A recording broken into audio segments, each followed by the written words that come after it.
Андрюха, привет, спасибо за видео. Вот моя похожая проблема. Мотор 3SZ Rush 2006 года выпуска.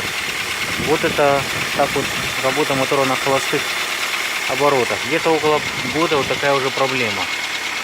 Однозначно тоже никто ничего не может сказать. Кто-то говорит, это зазор клапанов, кто-то поршневая. В общем, тоже никакого решения нет, и порядком все это уже надоело. Вот. Думаю, тоже движок менять.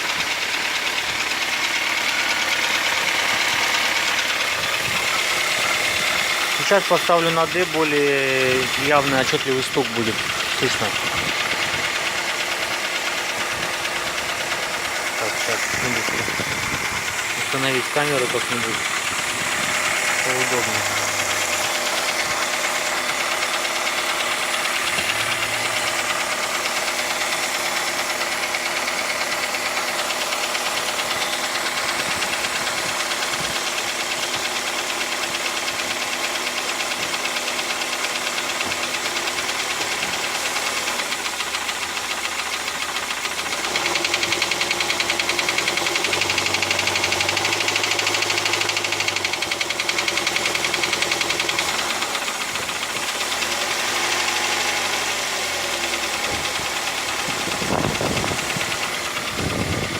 Ну вот,